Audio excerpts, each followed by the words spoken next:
we are starting the technical session 3. This is the last technical session before you go for validation. There are 3 papers, and chairman of the session is Professor Siddhartha Das.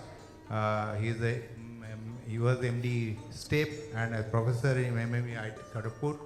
I request him to chair the session. He is also esteemed editorial board member of Steel Tech. And I'll also request Somesh Vishwas, Chief Marketing Sales Tata Steel. He will be presenting. And I'll also request Dr. S.K. Sikdar. He's a professor and now he was ex-Tata Steel also. In R&D he was working.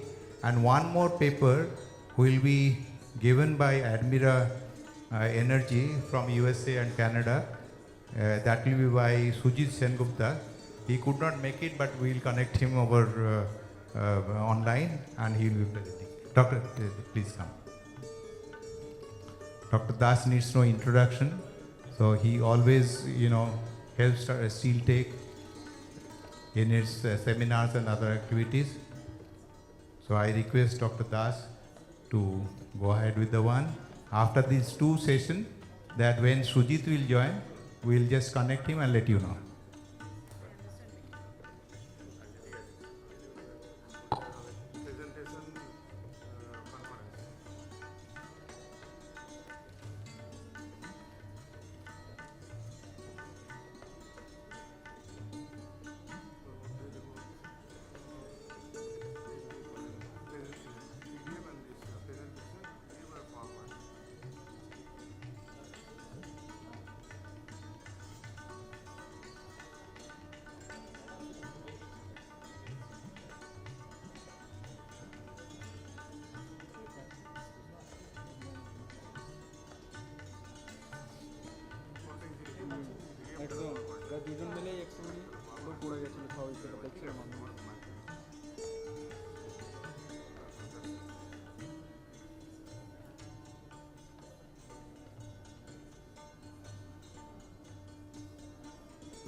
Good evening, ladies and gentlemen. We have come to the last session of this one-day workshop cum seminar. And the last session, the technical session 3, there are 3 speakers. 2 speakers will speak here in this room and the last one will be online from the US. Today's first speaker is Mr. Somesh Vishwas of TSL.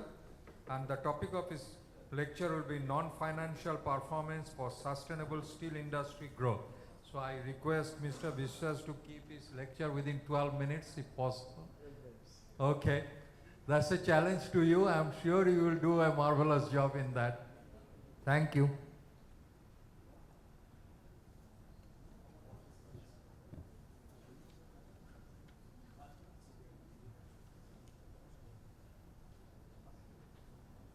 Thanks, Professor Das, for introducing me to the audience. Good evening, ladies and gentlemen.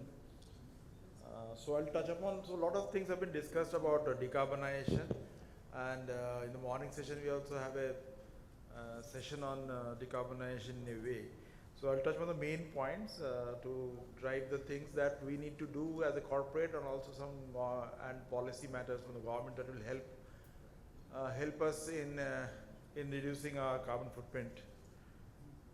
So this has been discussed about that we have been generating around 35 gigatons of CO2 every year, and out of that 8% or 7 to 8% is steel. And with the baseline of 2020, we have around 500 gigatons of our budget. There are 500 gigatons of budget that we have to limit our emissions. Otherwise, the world will have an impact of 1.5 degrees centigrade increase of global temperatures with the baseline of pre-industrial era. So this 500 gigatons is depleting every year. Our budget is depleting every year at the rate of 35 gigatons. So we don't have much time in a way. If we reduce these emissions drastically, then the number of years we have more. But if we consume it fast, then the temperature rise will be very high, and possibly crossing 1.8 and 2 degrees even between 2050 2050 and 2100. This we have discussed in a way, so climate risk is there of now of the impact that decarbonization has, and risk in terms of heat waves, in terms of cyclones, in terms of drought, in terms of insufficient rains also. So all types of things can be possible. And fact is that the polars are getting hotter, sea levels are increasing, and that's the reason the storm surges will be high, and the surges will be so high that even Amsterdam, in the sense, they're thinking of increasing the dike heights by another 1.5 to 2 meters, which they have done it in 1950s. So otherwise, a lot of impact on the human life and also corporates. As I said, the strategies of having plants, different types of plants, whether it is steel plants or a fertilizer plant, or even a refining oil. So palm oil, a lot of palm oil comes from Malaysia. There's a lot of refining oils are there in the coastline. So all these industries that are thriving in the coastline may get impact by this. And apart from the climate, there's transition risk, the risk of government taking actions like carbon pricing, carbon tax, which can impact our industry profitability. So we need to take actions. The investors and finances are looking for definitive actions from the corporates. Otherwise, our ratings will reduce. It will impact our bank credit lines. The reputation risk is there, and the rating agencies are actually rating us, and they have used different yardsticks in rating ESG parameters, and they are very critical in their own questionnaire. You know, it's sometimes a secondary research, sometimes it's primary research. So in secondary research, they will give you low scores, and that is very difficult to validate why you have given low scores, not only the senior management but also externally. So clients and compliances, all these areas are very things that we have discussed in the morning. So these are the necessities that we need to work upon this. And based on this, most of the countries, developed economies, and even India has announced their net zero targets. By net zero means the amount of CO2 that will be emitted will be sequestered. Means that will be abatement, whatever is left over will be sequestered. So it will be I'll say it will be cashed. Nothing will be liberated to the atmosphere. So as you see, China has been 2060 and India has been 2070, but these numbers are not a fixed goal post. It will move because there's a lot of pressure on the government.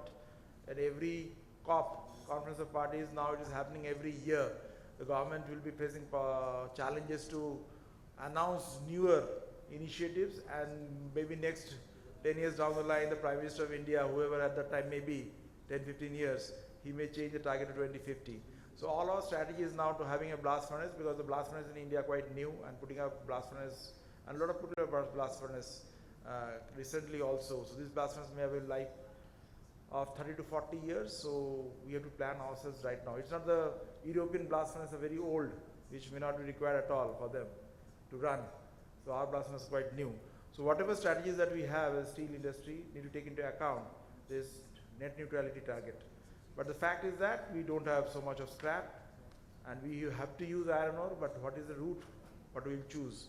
Is it hydrogen-based, gas-based DRI, and then green energy to have in a REF to liquidate it to hot metal, then use a BOF to a slab caster. So all these technologies that we have heard about from Prime Metals and others that can be used. But this has to take into account while formulating our strategies. And in such a way, the strategies have been done by a lot of steel industries across the globe. And one can read their sustainability reports to find out those strategies.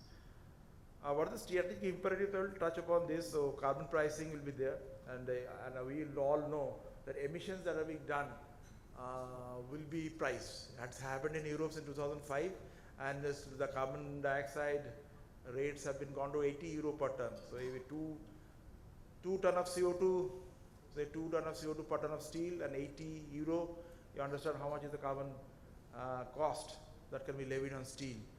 So in India has also announced, and it is also there, that from say PAT scheme, the pay achieved trade scheme of energy, slowly it goes to carbon markets.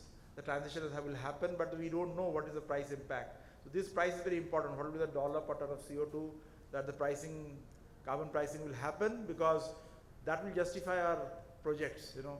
Our decarbonization projects will justify that by this assumption. It's a very key assumption. So whether it be 80, whether it is $10, whether it is $5, the government has to come out with this number. Yeah, and slowly, okay, fine, it is now $5 that we introduce, but slowly by 2050 it will be free, it will be $100. So we don't know what will be the price for this. One of the strategic imperatives is the scrap will not be there for all. As we know, the scrap, there's limited source, and a lot of now developed economies will not export scrap in future. And the amount of steel that has gone into our economy is not so that it will justify the availability of scrap in down, say, 10 or 15 years down the line.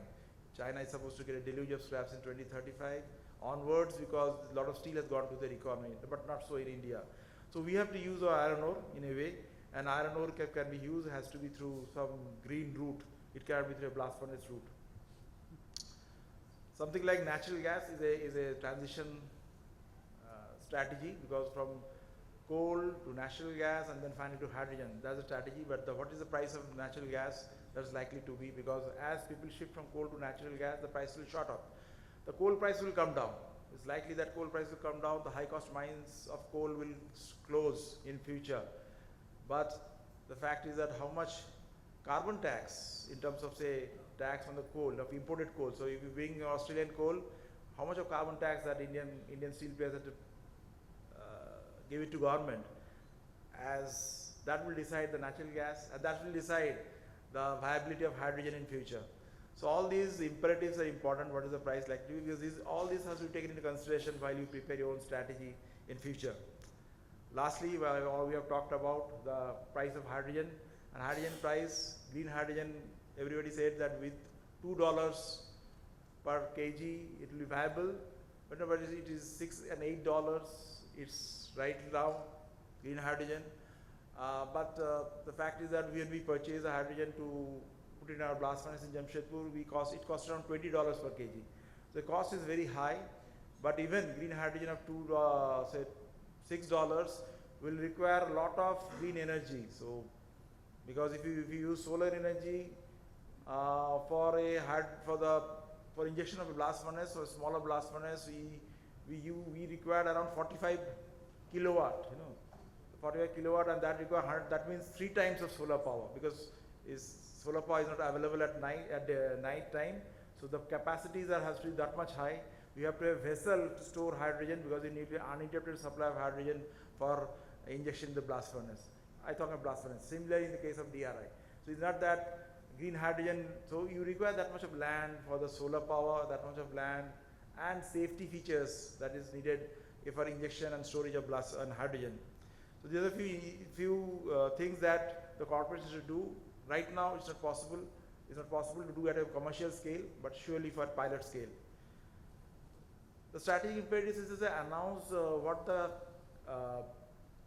the strategies are, because customers are asking, mainly in Europe, we have seen that our customers are asking, when will you be able to give our near zero steels or net zero steels to them?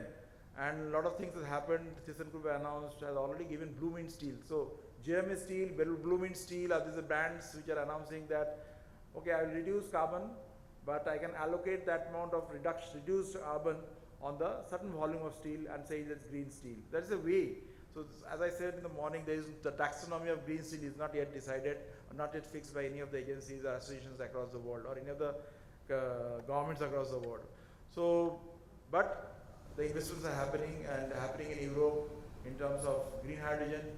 Around 50 million tons of capacities are coming up in Europe of green hydrogen. And although we have discussed about that, 70% around natural gas with hydrogen can be used, natural gas and hydrogen combination, but 100% use of hydrogen is not yet feasible, because it's an endothermic reaction that will happen inside the vertical kiln of DRI. We need to heat up hydrogen to 1000 degrees centigrade, and that's an explosive thing that can happen. There's a lot of safety features involved. But still, ArcelorMittal, say, in Spain is investing in it. That technology will get developed in the next 3-4 years' time, in which hydrogen can be used in those DRI kilns. And even say, for example, green steel, SAP green steel, or this this one, this Salzgitter, the low carbon CO2 footprint, and which Mercedes-Benz has also invested upon. So customers are also investing upon green steel initiatives of steel companies so as to get there. So finally, coming to the green transition, this will happen, and it will happen surely, that from energy efficiency, process improvement, finally to electric arc furnaces, and then biochar, carbon capture, coke oven gas injection, top gas recycling, natural gas, hydrogen blast furnace, and finally green hydrogen through DRI route. This transition will happen. So how to make hydrogen available at low cost is very important. And so for example, it has to be lot of, the ecosystem has to be built, and government has announced certain initiatives, certain things that they're kind of thinking. Worldwide, a lot of oil companies are doing that. Shifting from, say, SMR technology they're using, mainly Middle East. Australians are trying to build up gigatons of hydrogen facilities, and saying that Japanese also investing in that, saying that why do you take iron ore from Australia to Japan? Why don't you get green hydrogen from the green hydrogen-based DRI to Japan? Why do you take iron ore? So certain things and collaborations will happen, but the fact is that this requires a total ecosystem needs to be built. So we know that the coal mines have been developed since last 250 years, since this pre-industrial era. There is so much of years of experience that has gone in coal mining, or say for example blast furnace technology, more than 100 years it has gone in improving the efficiency of blast furnaces. But it is a nascent stage, hydrogen or biochar, and the supply chains are not there. Theoretically it can be done, it has been done at pilot scales, but so much of volumes are required. The main challenge is supply chain. How much of supply chain, and that to say biochar, when he's talked about, when he used in our blast furnace in Jamshedpur, the quality that we source, the percentage of ash in the biochar, it has to be rated, it has to be a certain percentage, you cannot have anything. So suppliers doesn't give the right quality. So you have to build you have to actually produce yourself in a way. You don't need coke ovens. Now you require biochar, pyrolysis facilities to create your own biochar. So that's the challenge you have. So from there we get the biomass. So we identified bamboo balcoa. There's one type of species of bamboo which is basically can be used to make pulp, and then pyrolysis, then biochar. You cannot cut any tree, you know. Forest officials doesn't allow you, Government of India, forest official doesn't allow you to cut tree like babool, which can be also used into your biochar. So the thing is that one of the projects that we did, which touch upon a lot of NDCs, nationally determined contributions, is that we have a lot of land in the underground mines of Jharia. You know, Jharia, there are a lot of mining underground, a lot of lands from there which are getting encroached. So we ask the communities to put up these bamboo plantations. After 3 to 4 years, sell it to us only, the bamboo, and then we do pyrolysis. And that pyrolysis is actually a net zero process. You get a lot of oils which you can use to do the pyrolysis process, and then you use that biochar in the blast furnace to replace PCI. And ideally, in a way, it's a circular economy, a circular thing that is happening, that blast furnace where CO2 is getting emitted is actually being captured by those bamboos in a way. So it's a cycle that's happening, but we are trying to use that, and we are touching a lot of NDCs, that we are increasing the employment of the employability or earning of the local community. So in the morning we have discussed about just transition. Just transition, just think of when all coal mines close down, what will happen to those coal mine workers? They will lose their employment. But what we talked about, just transition, we have to take care of them also in this time. We cannot give away, say, okay, the coal mines are closed, now you've lost your employment. That's not the way the just transition can happen. Everybody has to be taken care in this transition process. So that's the challenge that we have. I want to touch upon this, the percentage of steel metallic inputs. So this one that IEA, International Energy Agency, or SBTI, Science Based Target Initiative, or Responsible Steel are all talking about that you cannot say we produce 100% steel scrap and you become green. So for example, say Mandi Govindgarh, say if they are using 100% scrap, and if they use green power, and they become green steel. It's very easy, no need of specific technologies to achieve that. We heard about Kalyani Steel presenting in a way, but they're in a way in the morning. But these lobbies are saying, no, you cannot do that. The definitions of green steel will not be like that. If you use more of scrap, then you have to use other levers also. You have to use green power. then only it becomes 0.03. At that level, it can be 4-star rated green steel. It cannot be green steel directly. So use of metallic. So in a way, circularity is being taken out, is being taken away as a strategy to become to be decarbonized for decarbonization. So this is a 50-odd million tons of steel capacity that is coming out with DRI, hydrogen-based DRI, across Europe. So one of the things that's happening, and they have toyed with the idea of North Sea of capturing carbon dioxide over there, but mainly the focus across Europe is this. They have around 180 million tons of steel making capacity. Out of that, 100 million tons is blast furnace, and they have 80 million tons of EAF. With this, another 50-60 million tons coming up, this blast furnace will be slowly closed down in Europe. But still, the time the few of the blast furnaces will be there, that will decide in a way they will have to pay tax. If they operate, their price will be very high. Why I'm saying so? The cost of operating a blast furnace in Europe will be high. If they operate and they survive, then the price of steel in Europe will be higher. So we have lot of advocacy against the CBAM, carbon border adjustment tax, and we said that lot of ISA, lot of companies said that CBAM is actually hit our exports of steel into Europe. But if these blast furnaces remain, the price remain high, then it's not a problem for us. Then it's a good thing for us that the Indian steel players can produce green steel and export to those markets and increase green premium in a way. We don't have such sort of green premium in India at all right now, but that is requirement. Something on Chinese, what they are doing in a definitive way. So southeast of China, there are a lot of development that has happened economy-wise, a lot of scrap, and they are mainly focusing on EF, on this Ganzhou, Fujian, the southeast belt. While the central, there are a lot of hydroelectric power, and they are putting the largest hydropower plant, hydropower, I would say, investment that they are doing. But they have the Three Gorges Dam. So they have a lot of power and water. They are trying to build hydrogen over there. In the north, they are talking of EOR. That's a strategy they are talking about, in which the carbon dioxide is forced for enhanced recovery of oil. You know, there is oil in North Mongolian borders over there. There are a lot of oil facilities in which you can pump in carbon dioxide and then get absorbed, and you can take out oil.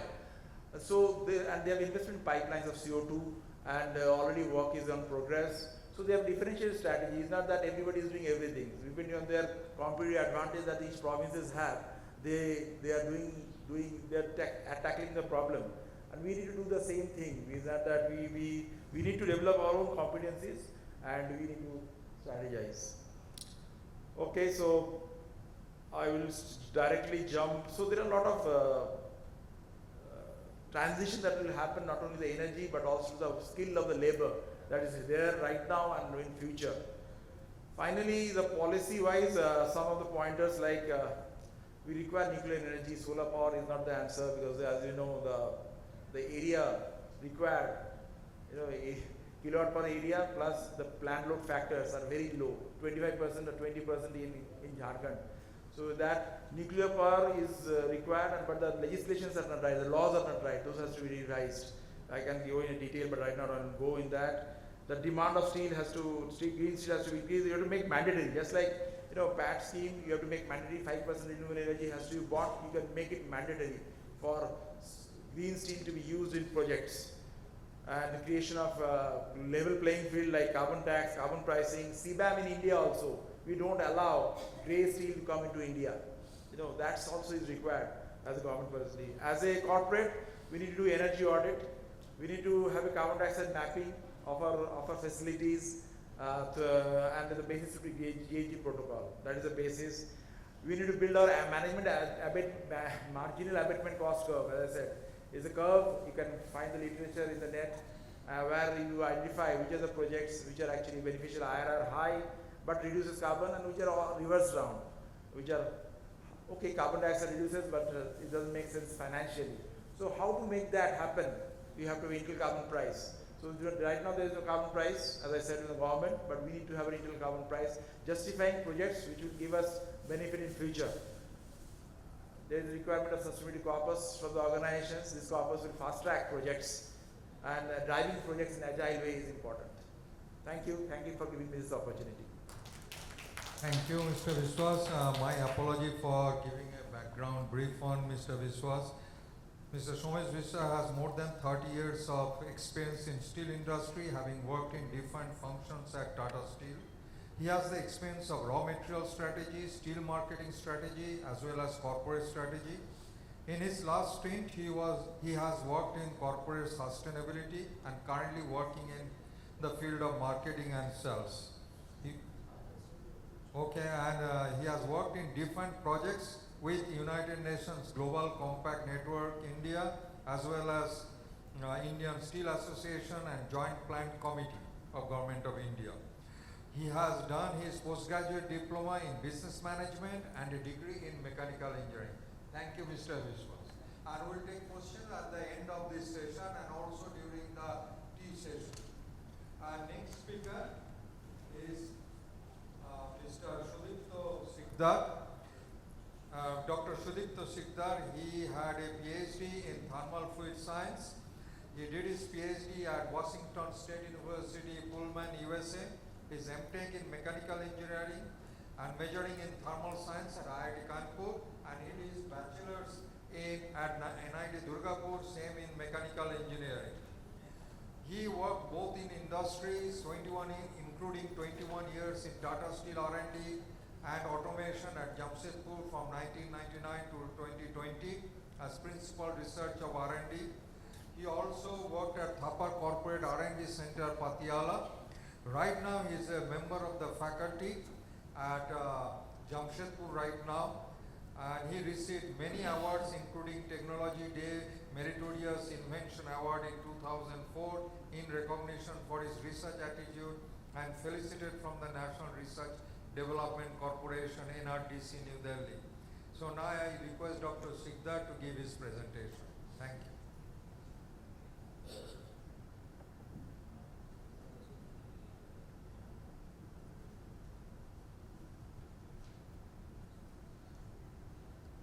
Good afternoon, ladies and gentlemen. It's nice to present this brief in the brief form of major applications of AI and ML in hot strip mill. And the good part is that most of the previous speakers have already spoken of, mainly from Tenova and as well as from Primetal. So good part is that so I know a little bit about these things, and whatever I learned a little bit, and then I'm going to say that I will speak about that hot rolling process and machine learning and artificial intelligence and applications in. There are a lot of problems in hot strip mill, but mainly crown and one or two more, right? So this is in brief the process. You know that in hot rolling, either you can go to tube or a billet or dome, okay? So if you are in steel industries, so you know much better than me, okay? And the future of digitalization is that we have to capture the data. The time is coming that we have a lot of data, okay? Billions and trillions of data that are coming up, and you know this with this industry 4.0, you have to come up. If you want to survive, that means you have to come up with the new technology, new data, okay? And most of the time it will be without human being, because we do not want more human. Okay, we want it to be autonomous so that nobody can blame the others that it was the fault of the other people. Okay, so that what we need over there for the digitalization is that we have to have the data, and it should be with the help of the automation. So you cannot do without the automation in the connectivity. So the upcoming days are that it is AI and digitalization, and you have to capture and analyze those data over period.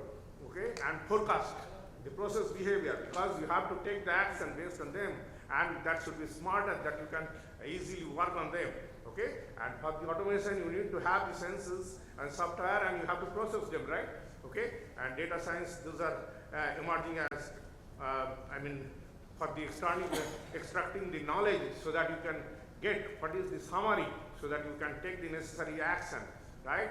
And steel industry nowadays, you know, there are, as I said, that there are a lot of sensors, and there are accumulation of data, and how you can play with them. That's the main idea.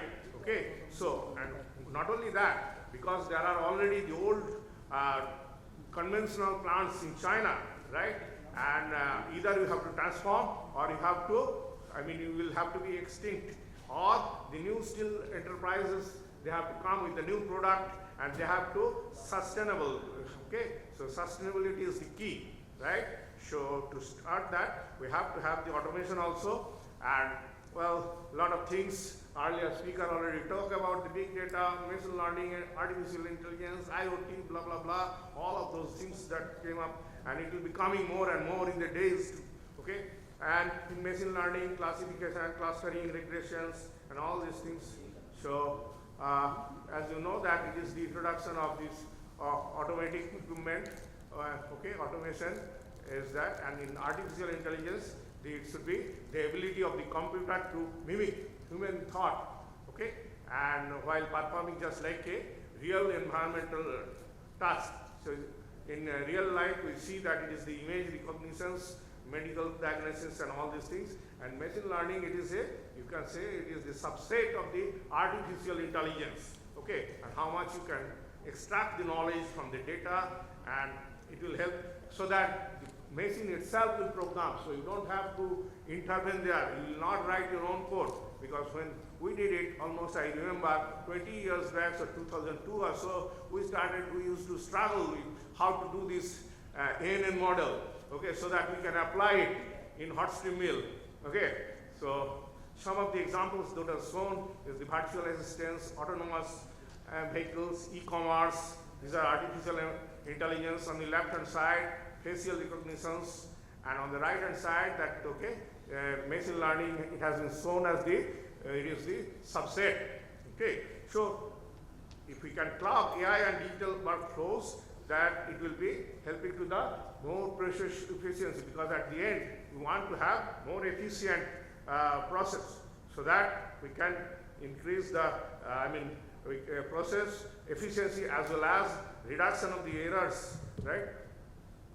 So most of the methods of the algorithms or the models that used in AI is, I'm talking starting from a long time back, because when we started working, if I can recall, in 2002 or so, we started with this artificial neural network, ANN, and genetic algorithm, and we used to scratch and search from here and there where we can get some code of ANN, whether from statistical or something. But nowadays there are a lot of new things are coming. Okay, deep learning, there are a lot of layers there, and CNN, or all these things. At that time, some people used to do the, joke that I don't know whether you use it, ANN, BNN, or CNN. I want the result, and we want where and will it to be. And there are decision tree, ensemble methods, and classifiers like random forest, KNN, and support vector machine that have come up. Okay, now, as we said that, okay, earlier speaker also, they told about that how the data is captured and how it has to be used, so that we can, the major problem is the crown problem, because at the end, the users, they think about that whether there is going to be fatness or the crown, that it is manageable. So major areas that we can think about is the roll force prediction, bending force, and the crown. Okay, and on the right hand side, it is shown that it is the neural network, and there are 1, 2, 3. But nowadays it says that deep learning, you have to have more numbers of layers. So many other things are coming. So these are all conventional drawing for all any steel makers. Anybody can understand that what is crown. It is strip crown is the difference between the center thickness and the average thickness from each edge. And there are, there are backup roll and work 4, roll 4, right? And how the bending force, those are applied over there. Okay.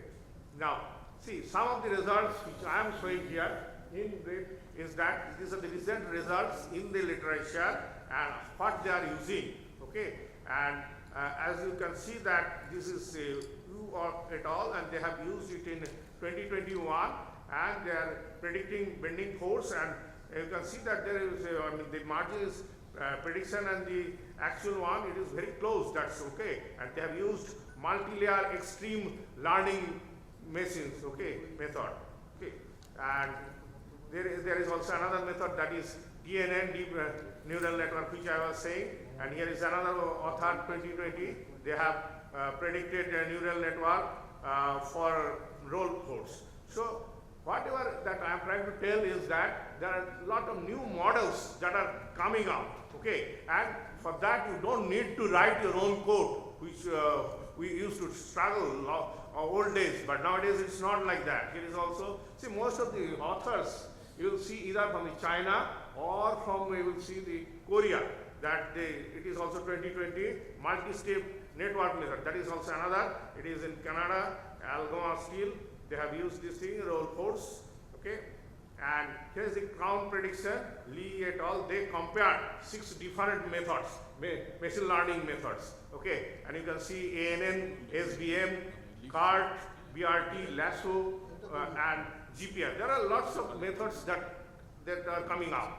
So the reason why I'm showing is just to tell you that the number of the models that are coming up in last 2, 3, 4 years, I can see, okay? And crown, here it is, you can see that R square is 0.94, 0.93, even I have seen somewhere it is 0.98, okay?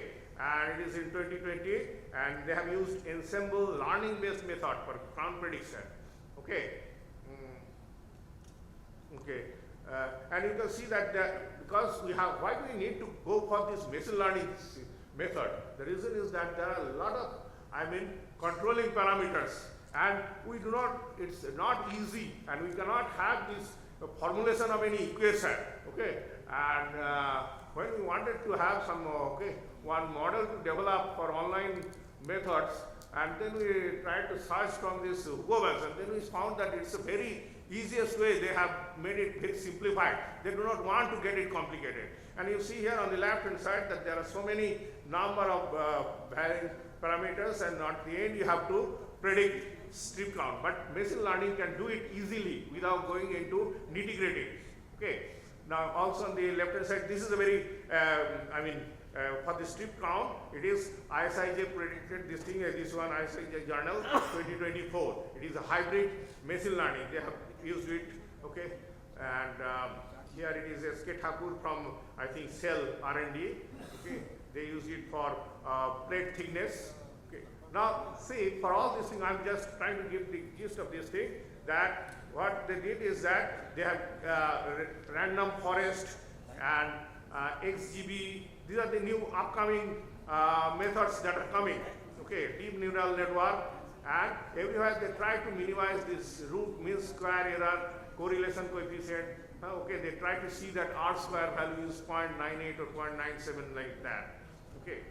Now, basically, most of them, as I said, that, okay, Wang et al., they did this thing for 4 different machine learning, and they got the result, as I said, 0.97. That's the, huge amount. So far I have not seen any other places, right? And there are LGBM method. So the thing is that, and also G et al., they have, they have forest, that is, okay, and GPR and SBM, ANN, so many. Basically, these are just, you can say, it's a huge pool of the methodology. Now, also there is also another, area which are catching up, okay, and that is still surface defect. Most of the, manufacturers, they are concerned about, because the customers, they complain about these things. So, scratch, inclusions, rolling scale, these are the problems that come up. And all these images have been just, they have been captured, and they have been put into a database, NEU surface database, where total 6 types of defects are given, and all containing, each type is balanced, containing 300 images. Okay, so whatever is the defect that you can easily compare with your. So all images captured by the industrial cameras. So if your plant has got all this trouble and all these things with the defect, it can capture and go to server, and the relevant algorithms will be, then it will be processed, and this, it will be classified using backpropagation or the random forest method or the support vector basis. So there also they have used this different type of machine language okay, method, and most of the time they have got this 99.79 accuracy and 99.8%. Okay, and it has been found somewhere that deep learning algorithm is better.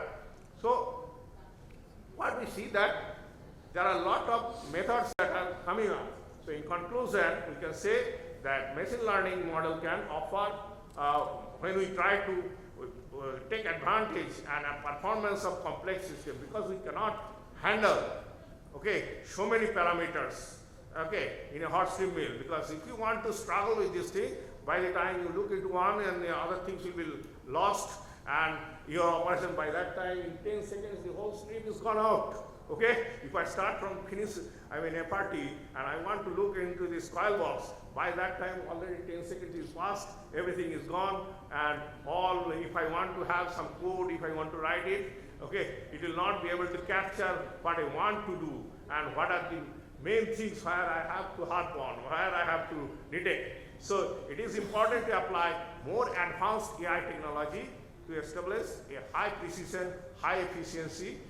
Maybe the new days will come up when more and more advanced machine learning model will be coming up, and then we can handle the other complex problems. I did not look into the other, okay, in general, roll force, crown, and these defects. These are the things that are in general tried to be searched. Okay, there are other experts. I mean, all of you are from the steel area. You can still look into this, and the areas is open, and anybody can do anything in the in the days to come up. So that's all I wanted to tell. That is a wonderful lecture, and you may take the seat, and at the end we can open the session for question and answer. Thank you. The third speaker of the last session today is Mr. Sujit Sengupta. He is a practicing accredited professional engineer in Canada, a climate change expert with experience and credentials to underpin expertise to make a difference. He worked in the chemical, energy, natural resource sectors, all large polluters and emitters, and the adoption of renewable energy in these sectors with a focus on renewable and sustainable technologies. He delivered several mission-critical, large, multi-million-dollar infrastructure projects, including electric transit projects across North America. He got a master's degree in technology management from Indian Institute of Technology in New Delhi. He had a master's degree from cryogenic engineering from IIT Kharagpur, and he did his BSc engineering in electrical engineering from Regional Engineering College, Kurukshetra. Mr. Sengupta will join online from the US. So now I request Mr. Sengupta to present his talk. Thank you.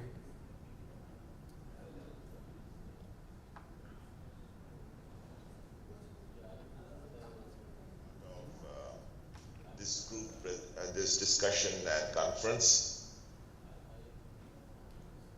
And what I would like to say is that I look back to my years in India, especially working with the energy optimizing furnace. Can you guys hear me? Hello?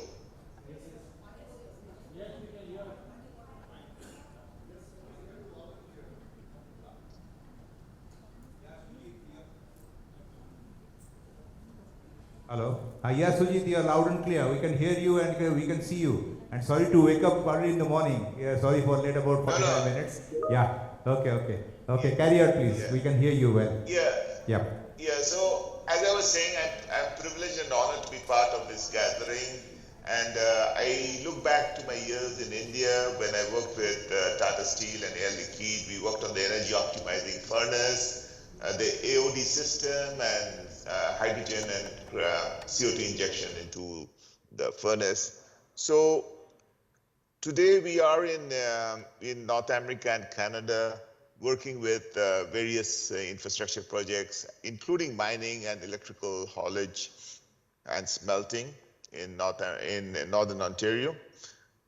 So today I would like to share a video because, as you know, California, Los Angeles is holding the next Olympics. So they are upgrading their infrastructure, and I am honored to be part of the first hydrogen train commissioning and safety and certification in North America. I would request to play the video just to give you a background of what we are doing.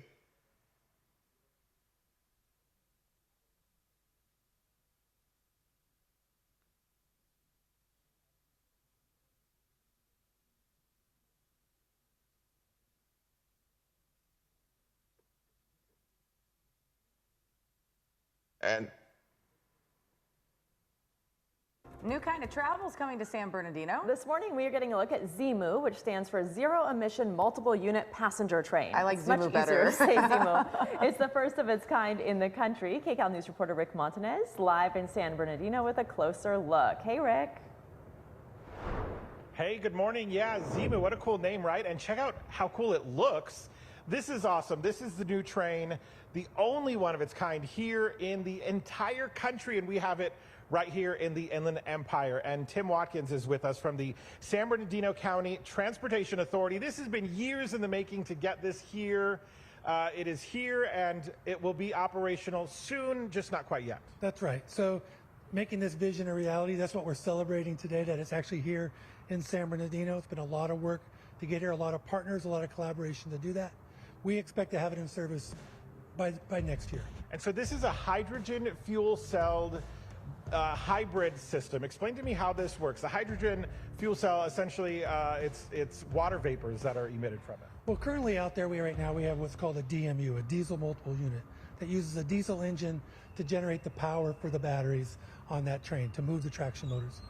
We're using a hydrogen alternative on this train, which only emits water vapor, but it generates the power for the batteries to move the train. So it's a clean version. And so why this versus like electrification or another type of alternative fuel? I think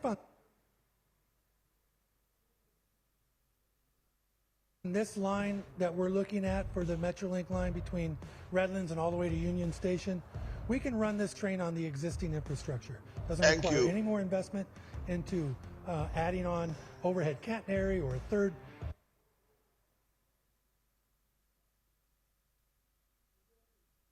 thank you. So just to give you the background, just to give you the background of what we are doing. And just to take a cue to with the last speaker, a lot of artificial intelligence and work is being done in this process. So I would like to share the screen, share my presentation with you. So just give me a moment.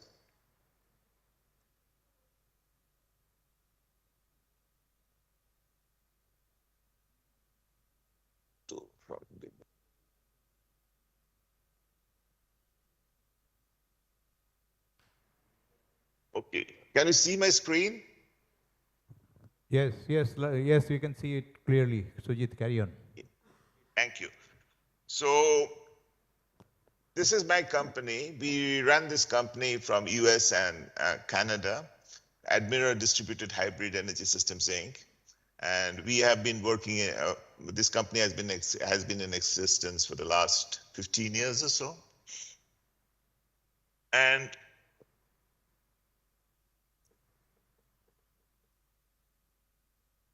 yeah, so we are a research-focused company working in green hydrogen, cryogenic technologies, and infrastructure projects. We have been funded by the National Research Council of Canada and also by the National Research Council of US. So we have done a lot of work on hydrogen, green hydrogen, and we also have done a lot of work in infrastructure projects, electrical haulage, electrical traction, as you saw in that video. And also we worked in Europe, in Sweden, with LCAB for the hybrid hydrogen project for steel making with direct reduction furnace. So we work in industrial gases, green renewable energies. We have a large presence in electric light railway projects and green hydrogen technologies. What we do is we integrate the technologies needed to connect hydrogen producers to consumers. The capabilities we have because of our experience, we have liquid hydrogen, liquid oxygen, electrolyzer, installation storage systems, robotics, controls, process modeling, including AI and project management. These are the capabilities we have. And our interest is in safety and hydrogen in transportation, because safety is a big factor in hydrogen. So our core focus is in safety. And then the integration of cryogenic technologies into the value chain. And we service the heavy industries because there is a big focus on adoption of hydrogen for railways, for trucks and shipping services, and we do turnkey management systems. So we partner with Soteria company in the US in California, delivering, we have been in business for around 20 years, and we have around 22 projects, infrastructure projects across US and Canada, including the light railway system in Edmonton in Canada and the Los Angeles People Mover project in California. As you say, it's from 2022, it's based in Los Angeles, and we are certified. So what we do is hydrogen safety, system security, system safety, equipment safety, additional safety services and experiences. These are the things that we do. And also we do the integration of cryogenic technologies, and this is a key factor. Like we try to improve the accessibility of liquefaction to small and medium hydrogen and oxygen generators, not necessarily the big players. We work with the big players, of course, with Linde's and Air Liquids and all the LCABs and all, but we try to project these same technologies and capabilities to medium and small players. This is a key factor differentiating our organization. We do project management, and we do process design. We work as the principal engineer. So we do contracting and construction surveillance, commissioning. I was a commissioning engineer for many years, all across the world. So we have around 30 years of combined experience. So we do cryogenic plants, customized solutions, collaboration with several vendors. As I said, we work with Air Liquide, we'll work with Vale, we'll work with LCAB in Europe, we work with Linde and all the engineering vendors. And today we have the opportunity to leverage our capabilities in the US, Canada, Europe, and India. And we have a lot of industrial gas expertise also. This is I want to just show you a plant design that we did for LCAB in Sweden, which was integration of a hydrogen plant into their iron ore and DRI plant. And also for their mining in terms of cooling their mine in the air. So this is a conceptual design that we did for them, integrating a cryo plant and a hydrogen plant. And we had generation of power and recovery of heat, all these involved in it. So this is a rendering of a modularized cryogenic liquid air energy storage and ASU plant we did for LCAB in Sweden. And so another thing that we do, we try to service the heavy industries. And these are processes which are very tough to decarbonize. Cement, steel, these are very tough to decarbonize industries. And because of our experience in mining and refining and smelting, we try to bring our cryogenic and industrial gases expertise into it and see how we can improve the hard to decarbonize challenging sectors. And we also do EPC surveillance auditing. We do a lot of auditing of hydrogen and oxygen projects, because when you do an electrolyzer, you produce hydrogen and oxygen. So so we work in both these fields. What I want to focus today in this presentation is that all the blast furnaces and the steelmaking facilities all over the world, including Hamilton in Canada, they have coke oven gas, and including a project that I did in West Virginia for US Steel, they have coke oven gas. This could become a big source of green hydrogen if you can involve CO2 capture into it. And if you do that, then the steel making process further on becomes green. But then you generate a lot of CO2 also, which you capture. So we looked at using the CO2 in the blast furnace and as well as in the AOD process, and the hydrogen and the oxygen injection into the smelter as well as into the blast furnace. So this is something which we could work together with a client, and we did work, preliminary work with US Steel in West Virginia and with LCAB in Sweden. So what we do is, what we are proposing to do is hydrogen can be extracted from coke oven gas. It has to be, of course, purified. It has to be, of course, separated through a PSA or a vacuum swing absorption process. The CO2 needs to be captured. And then we should look at the utilization of CO2, which is a key factor in terms of the steel making process. And I remember when we were designing and operating and testing the EOF furnace and energy optimizing furnace in Tata Steel many years ago, and Pritish was part of it. We looked at CO2 injection to the blast furnace, into the EOF furnace, and also optimizing on the argon consumption. So the integration of hydrogen production from coke oven gas and CO2 capture steel making can significantly reduce the carbon emissions, and it can introduce green steel making in a hybrid way. This is something which is my aspiration to work on, and we are trying to develop various projects in Europe as well as in US on this. So the motivation is to use CO2.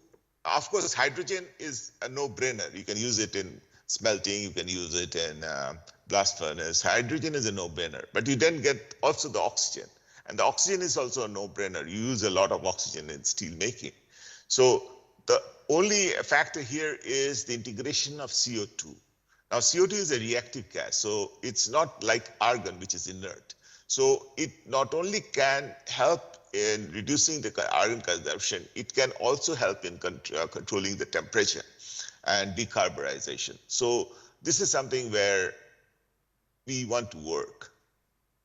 So the potential of CO2 integration in AOD is, role of CO2 is decarbonization, heat absorption. This is the big thing, that CO2 can absorb heat. And it provides a stable way to absorb heat and maintaining process stability. So this could be a key factor in the use of CO2 in steel making. The benefits, you save cost, improve the decarbonization rates, and then you have the overall environmental benefit that the steel that you make becomes green and the pollution is controlled. So this is another example. This slide is an example of a project visualization that we did and worked on with the National Research Council of Canada. This is, we have renewable energy, we generate green energy, then we get hydrogen and oxygen, and this is behind the fence, and then this is synchronized with the grid, and then we use the hydrogen and oxygen for our internal processes. So this is another conceptual design that we did for LCAB in Sweden, where we use the hydrogen. You see the electrolyzer and the hydrogen. We use the hydrogen for their its smelting purposes and refining purposes. And we get the oxygen, which we also use in their process. And whatever excess, we use it either to generate power or to sell it to customers. In fact, we also looked at using cryogenic cooling for data centers and data centers, their own captive data center, where they have a lot of AI work and computing work going on. This is another project that we visualized and did. This is the use of renewable energy and biogas, or similar to coke oven gas, it's the same type of gas. And then having an SMR, carbon capture, and also electrolysis for generating hydrogen and oxygen, and then use it. The hydrogen we are working on a project to inject around 10 to 12% into the national grid that we have. So a national grid of natural gas. And then the oxygen, of course, we can use. This is very high purity oxygen. So not only it can be used in the industry, it can be used for electronics, semiconductor industry, and it can be also used for medical. So semiconductor industry requires a very high degree, a very high purity of hydrogen and oxygen. And this electrolysis process can deliver that. This is the gasification project that we did in Western Canada in Alberta, where we generated oxygen and hydrogen, and then we captured we designed for capturing the CO2. And this is something that we have developed ourselves. This is a model, and which has a lot of AI input into it to design our electrolyzer, which can be integrated into a steel mill and a hydrogen storage system. So this is what we have. And then our team, like it is myself, Tom Grego, and Pritish, we work with him in the Indian steel sector. And we have a team of around 20 people working with us, all professional engineers. And we have tie-ups with the universities in Canada and US. And this is our contact details. So I look forward to working in India on such projects. And it's my honor to be able to present today.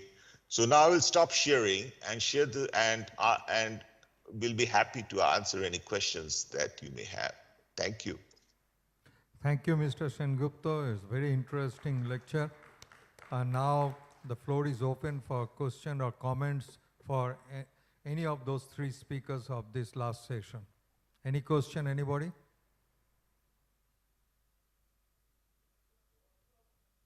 You please name the speaker from whom you wish to hear. I am J.K. Chatterjee, ex-Tata Steel. What is the cost of production of this hydrogen? Average cost? The cost of production, if you go from the SMR CO2 capture route, it would be below $5 kg. And if you go to the electrolyzer route, it will be around $8 a kg. Can you make steel with that kind of cost? I mean, or is there any other way you can reduce the cost? At the moment, you are having $4 and more than that. So to make steel. It depends upon the integration of the hydrogen and oxygen usage in the steel industry. That way you can reduce the cost.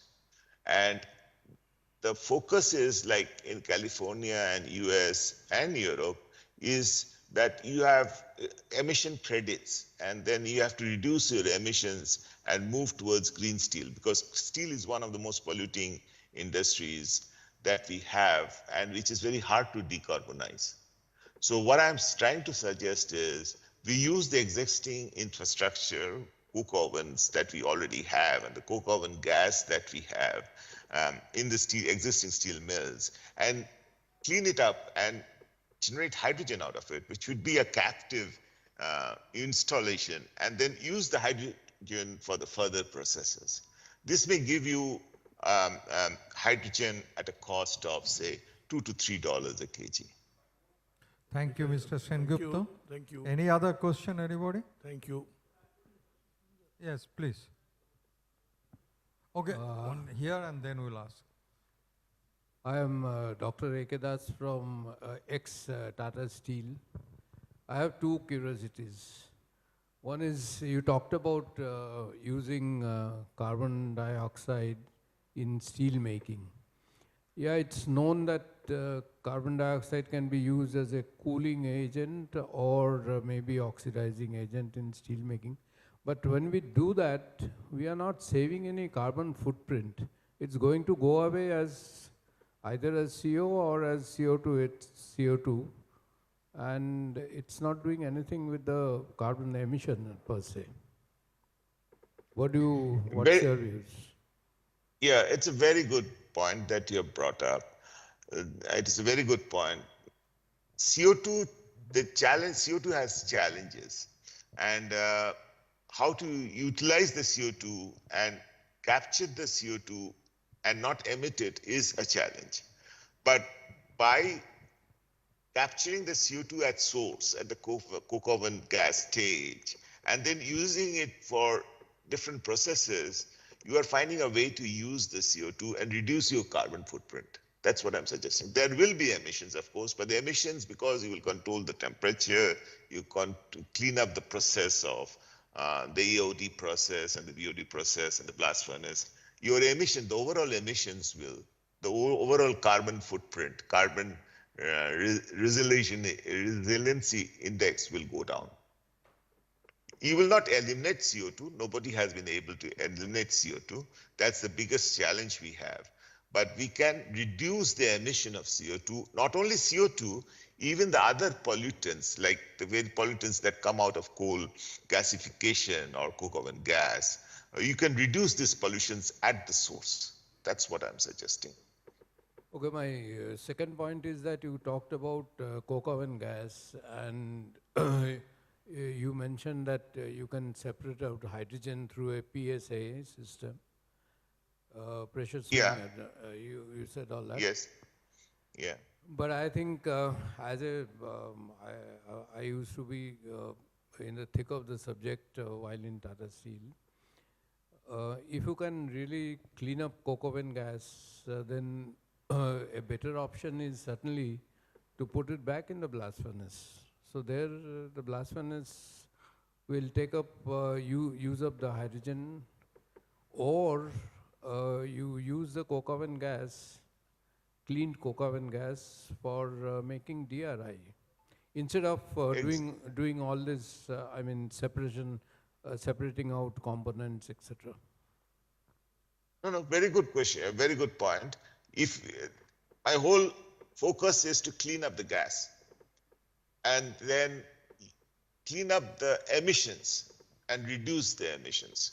So today the focus here, at least in Europe as well as in the US and Canada, is to see how we can get hydrogen at the source and then use it.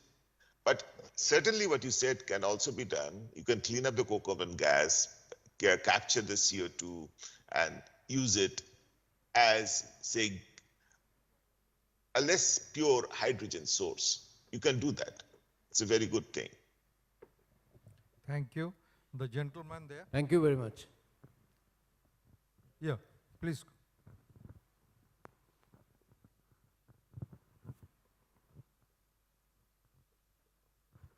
Sir, in an integrated steel plant, we have coke oven to produce coke, and the byproduct is coke oven gas. That coke oven gas is used as a fuel in the steel plant. Now, if you use that coke oven and remove the hydrogen, what do you do with the coke, and what happened to the network gas demand of the steel plant? Very good question, very good question. And this could be a very good subject of research.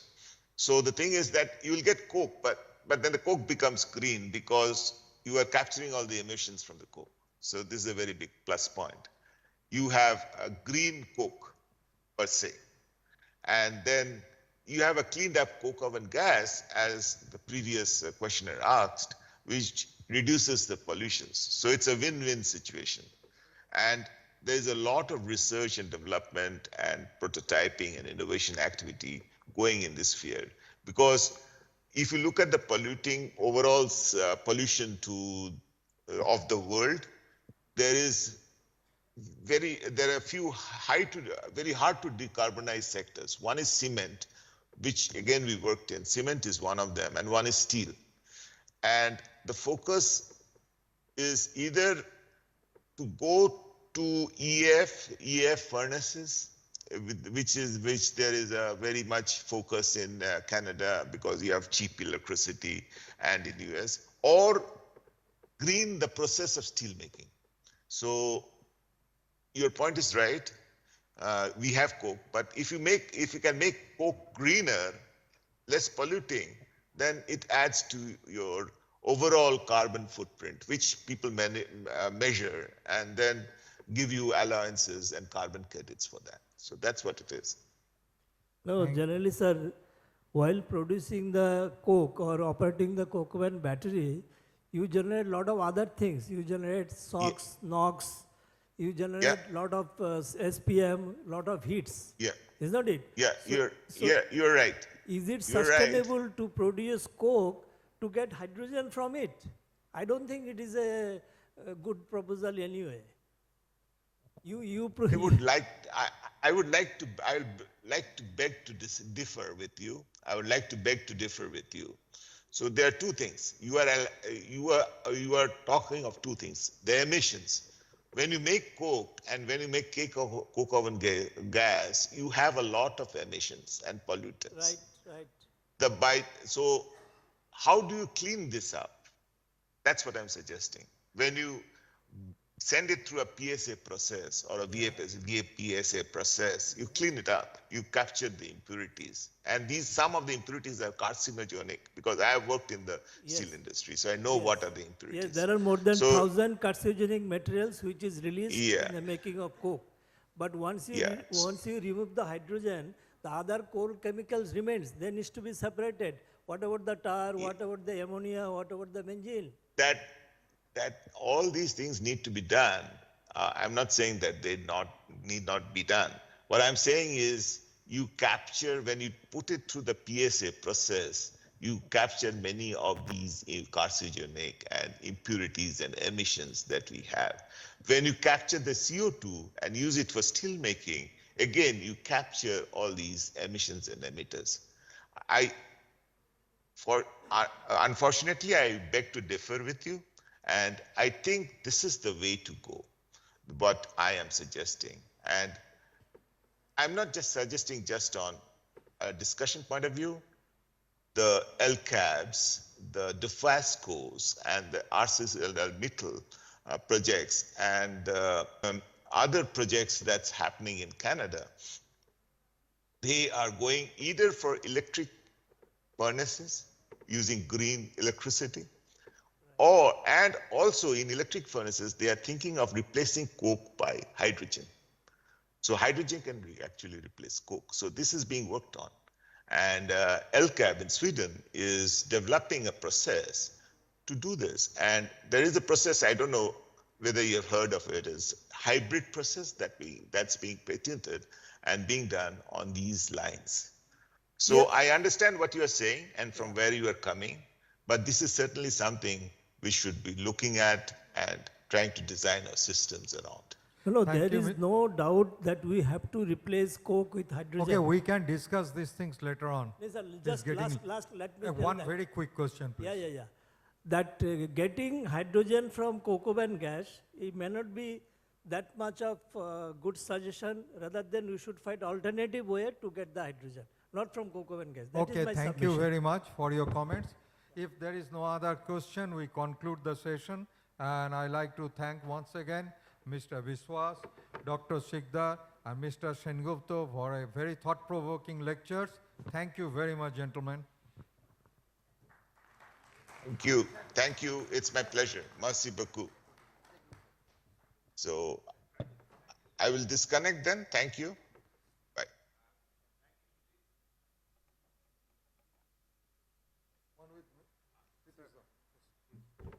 No, yeah. No, photograph.